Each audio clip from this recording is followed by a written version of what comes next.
Hey, it's Mark Ferguson with Investor More. I'm standing outside one of my rental properties. This is rental property number 10.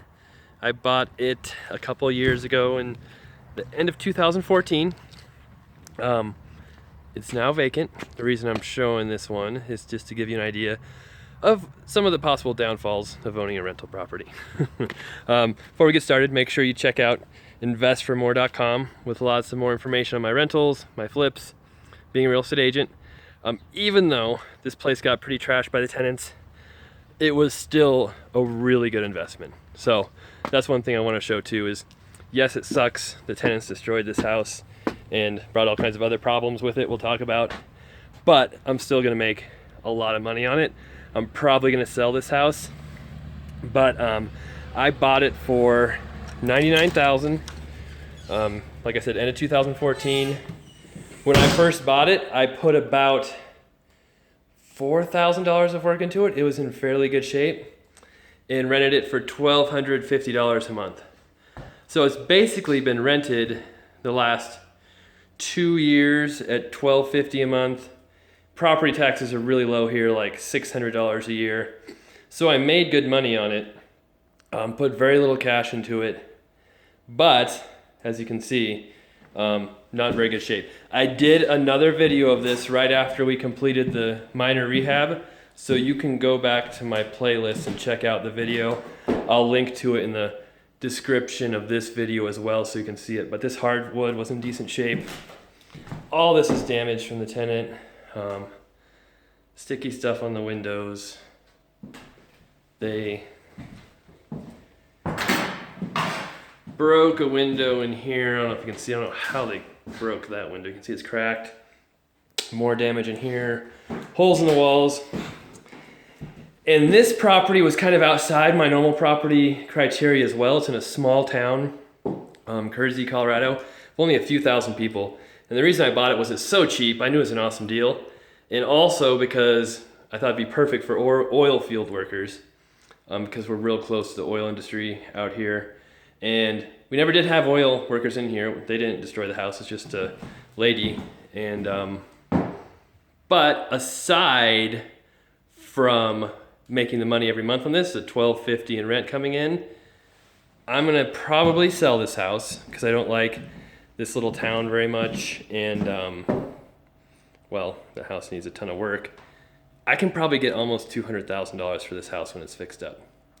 That's what I mean when it's not that bad of an investment, even though it's been trashed. And it is disgusting. It is super dirty. It smells super bad in here. And they only lived here. I think we had 2 different tenants in those 2 years. These people only lived here for like a year. It's crazy what they did. And they did stop paying rent a few months ago. We had to evict them. And the house wasn't that bad. Even like 6 months ago when we check on it. We do check on the houses a few times a year. And most of this was done the last few months, so it's crazy. Something you don't see every day. They have a dead bird wing on the stove for some reason. Yeah, I don't know exactly why that's here. Maybe a cat? I don't know. This house is a 2-bedroom, 1 bath upstairs. Here's the other bedroom, which is super duper tiny. So we're gonna have to figure out that hole in the wall too. That was not there. They put a giant hole, did a crappy patch. Put a closet in here somewhere. Thinking about putting a closet in the bathroom, so this room isn't quite as tiny. Oh yeah, there's the door they destroyed. So along with being evicted, we can charge them for all this damage above and beyond the security deposit. So, you know, they're gonna get a pretty hefty bill for all the damage they did, and that will be a judgment placed against them. So who knows how much, if any, they will pay on it, but it will make their life rather difficult for at least the next 6 years. If they want to get a job, rent in their house, ever buy a house, they will have to do something about that judgment, most likely, depending on the job. All right, walking downstairs. The other issue this house had, and one reason why I decided to sell it, is it has bed bugs, or had bed bugs. So we just had it fumigated, well, not really fumigated, but remediated yesterday. And the way they kill bed bugs is they heat the house up to 140 degrees for like 8 to 10 hours, and that kills all of them. So upstairs, the fumigation company, whatever, bed bug company, said they didn't see any bed bugs, but down here they did. So I don't care how hot it got, I'm still not touching anything down here. And there's a rumor that this town has bed bugs and they'll keep coming back if people go to church and stuff. But after seeing this house and how dirty it is, I mean, there's no surprise that they had bed bugs or other issues. It's just nasty. If you would have kept a clean house and taken care of things, I'm guessing the bed bugs would not have been a problem. But I mean, these walls were all in decent shape.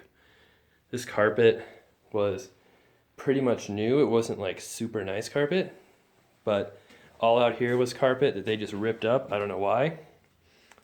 This bathroom in here, we had that hot water heater that was like a little cover and enclosed. That all got ripped off for some reason. Just weird stuff. So here's the last little room in the basement. Furnace, it's a little older. We'll have to get that checked out, make sure it's still working okay. But the rehab plan is obviously new flooring, new paint, trash out everything, place a broken window. I think we are going to replace this kitchen. It's not horrible, but it's so dirty, and it's small enough that it'll be really cheap to replace this kitchen. We can probably do it for $4,000 or less with all materials and labor, maybe $5,000. And obviously clean this thing up like crazy. Oh, new doors, fix the drywall, and we'll get on the market. Like I said, should be a really awesome investment, even though it got trashed. And we did do tenant screening, did our due diligence to find these tenants, but this is why you have to account for vacancies and maintenance. Had really good luck on most of my properties, but one bad property can cause a pretty good repair bill, pretty good dent in your cash flow. And that's one reason too why it's nice to buy multiple properties and have quite a few properties at once, because my other properties are doing great. They're providing plenty of cash flow. Having this one bad one doesn't kill my financials or destroy my returns. The more you have, the more they all even themselves out. Where if you just had one rental or two rentals and you happen to have bad luck and this happened to one of those, it could really put a dent in your financial situation. All right, I was gonna be done, but I'll show you the backyard too.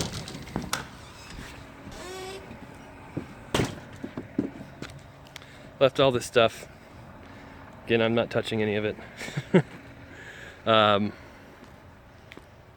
Garage is not too bad. There's some stuff in there, but of course, they had a giant dog, which they weren't supposed to have. But